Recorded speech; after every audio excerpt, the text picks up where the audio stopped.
नमस्कार, news flash के खास कार्यक्रम इनसाइट में आपका स्वागत है। इनसाइट में हम बात करते हैं सत्ता के गलियारों में बनते बिगड़ते समीकरण या फिर राजनीतिक गतिविधियों की। तो आज हम बात करेंगे मुख्यमंत्री की प्रेस कॉन्फ्रेंस की। दरअसल मुख्यमंत्री अशोक गहलोत ने आज अपने निवास पर प्रेस कॉन्फ्रेंस की। प्रेस कॉन्फ्रेंस में मुख्यमंत्री जोश और रोश दोनों में थे। जोश में इसलिए कि वो योजनाओं का आगाज कर रहे थे। मिनिमम गारंटी योजना का उन्होंने आगाज किया। उन्होंने सामाजिक सरोकार की योजनाओं को लेकर अपनी बात रखी। तो उसके साथ ही साथ वो रोश में थे इस बात को लेकर कि प्रधानमंत्री नरेंद्र मोदी ने कांग्रेस शासित प्रदेशों के मुख्यमंत्रियों को जिस तरह कानून व्यवस्था की नसीहत मणिपुर के परिप्रेक्ष्य में दी, उसके बाद अगर किसी ने जवाब दिया तो आज करारा जवाब दिया मुख्यमंत्री अशोक गहलोत ने, जिन्होंने एनसीआरबी की रिपोर्ट को सामने रखकर कहा कि अगर आंकड़े देखने हैं तो प्रधानमंत्री जी आंकड़े देखें किस तरह से पड़ोसी राज्य मध्य प्रदेश में पॉक्सो और महिला अत्याचार के आंकड़ों से वहां की लिस्ट राजस्थान से कहीं आगे है। तो गुजरात में पुलिस अभिरक्षा की मौतों के आंकड़े अगर देखे जाएं तो राजस्थान से बहुत आगे हैं। इतना ही नहीं, उन्होंने उत्तर प्रदेश में हत्याएं और अन्य अपराधों को लेकर भी उत्तर प्रदेश सरकार के ग्राफ को भी सामने रखा।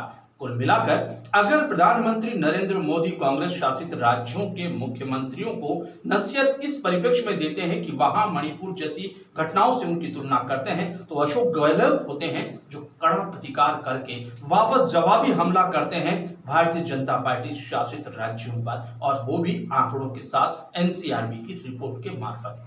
वैसे भी कहा जाता है कि जब जब मुख्यमंत्री अशोक गहलोत बोलते हैं तो कांग्रेस नहीं, देश नहीं, बीजेपी के अंदर जरूर कहीं न कहीं सनसनाहट पैदा होती है।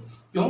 क्योंकि वो जब भी बोलते हैं, कोई तीर छोड़ते हैं अगर हमले के, तो वो तीर बहुत दूर तक पीछा करते हैं। उसी में ओपीएस, ओल्ड पेंशन स्कीम का तीर बीजेपी भूलती नहीं है, केंद्र सरकार भूलती नहीं। आज जो गले की फांस बनी है वो मुख्यमंत्री अशोक गहलोत की ओर से छोड़ा हुआ तीर था, और उस तीर को लेकर ही शायद कांग्रेस विजयी हो पाई हिमाचल में, इसको आज तक तोड़ नहीं हो पाई। खैर, हम बहरहाल वापस मुद्दे पर आते हैं प्रेस कॉन्फ्रेंस के। ये कड़ा प्रतिकार किस लिए? क्योंकि कोई बहुत बड़े हमले को वापस जवाबी तौर पर नहीं दे पा रहे थे, नहीं जवाब दे पा रहे थे, तब मुख्यमंत्री अशोक गहलोत ने ये कड़ा हमला बोला केंद्र सरकार पर, प्रधानमंत्री पर, और उनको आंकड़ों के जरिए, उनकी खुद की एनसीआरबी की रिपोर्ट के जरिए घेरने की कोशिश की। ये था उनके रोष का कारण कि आखिरकार क्यों मणिपुर जैसी उन घटनाओं को, जिनको 78 दिन के बावजूद सरकार नजरअंदाज कर रही है, वहां जिस तरह के सुनियोजित जातीय दंगे भड़क रहे हैं, उनकी तुलना राजस्थान के उस शांति प्रिय राज्य से कर रहे हैं जहां मिसाल दी जाती है पूरे देश में। तो ये उन्होंने राजस्थान के स्वाभिमान से जोड़कर भी इस मुद्दे को कहा और कहा कि राजस्थान के लिए केंद्र सरकार ने जो बात कही है उससे राजस्थान की भावनाएं आहत होती है। यही उनका परिप्रेक्ष्य था कहने का। कुल मिलाकर प्रधानमंत्री के कहे हुए उन वक्तव्यों को राजस्थान के स्वाभिमान के साथ जोड़कर उन्होंने ललकार दिया प्रधानमंत्री को। ये उनके रोष का बड़ा कारण था कि क्यों मणिपुर जैसे हिंसाग्रस्त राज्य की तुलना शांति प्रिय राजस्थान से हो रही। ये बात थी रोष की। अब बात करते हैं कि जोश किस बात का था।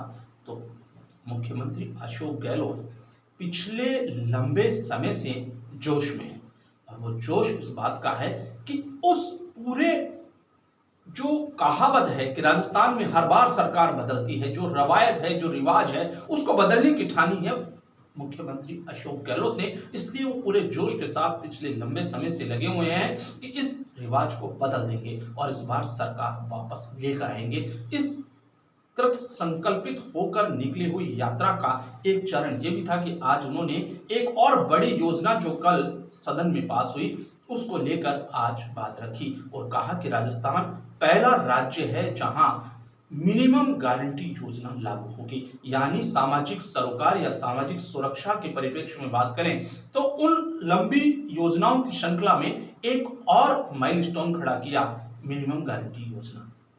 इसके साथ ही उन्होंने जिक्र किया उन आंकड़ों का जवाब देते हुए जो लगातार बीजेपी यानी विपक्षी दल हमला बोलते हैं कि राजस्थान में अपराधों के आंकड़े बढ़ गए, तो उन्होंने साफ कहा कि राजस्थान पहला राज्य है जहां अनिवार्य एफआईआर है, यानी अगर फरियादी थाने गया तो उसकी एफआईआर दर्ज होगी, उसे टरकाया नहीं जा सकता। अगर टरकाया तो उस पुलिसकर्मी या पुलिस अधिकारी के खिलाफ कार्रवाई हो सकती है। ये पहला राज्य है। तो आखिरकार एक ऐसा मुख्यमंत्री जिसे इस चीज की परवाह ना हो कि राजनीतिक आंकड़े या राजनीतिक परिदृश्य में ये आंकड़े कभी उन पर हमलावर हो सकते हैं, उसकी बजाय एक आम आदमी के साथ खड़ा होकर उसे एफआईआर का हक देना, उसका कानूनी हक बना देना, ये शायद अशोक गहलोत के मन की स्थिति या यूं कहें उनकी लोगों के प्रति पीड़ा का एक हिस्सा हो सकती है। इसलिए वो जोश में है कि अनिवार्य एफआईआर है। सामाजिक सरोकार की योजनाओं का लगातार एक के बाद एक उनका समन्वय, उनका किस तरीके से संतुलन और किस तरह से उनका क्रियान्वयन प्रभावी तरीके से हो, उस पर लगे हुए हैं। उसके साथ साथ जब उनसे गुड़ा प्रकरण में पूछा गया कि इस्तीफा क्यों लिया गया या क्यों बर्खास्त की गई, तो चुप्पी साध गए और एक सधे हुए राजनीति के तौर पर उन्होंने उस बात को कहा कि पार्टी का अंदरूनी मामला है। और बीजेपी जो लगातार पिछले दिनों से अभियान चलाए हुए है, नहीं सहेगा राजस्थान, उसको भी उन्होंने कहा कि राजस्थान अब बीजेपी को सहन नहीं करेगा, क्योंकि वो जिस तरह से लगातार केवल बयानबाजी करके विपक्ष होने का अपना फर्ज निभाने की बजाय सरकार को सकारात्मक मुद्दे उठाकर या सरकार को सामने जनहित के मुद्दे उठाने के बजाय खानापूर्ति कर रहे हैं, इस तरह की बात कह के उन्होंने उसको भी खिरमिन में अपनी बात रखी, अपने अंदाज में विपक्ष को भी घेर दिया। कुल मिलाकर आज की प्रेस कॉन्फ्रेंस में वो जोश में थे और रोष में थे, और ये जोश और रोष क्या आने वाले दिनों में कुल खिलाएगा, देखिए।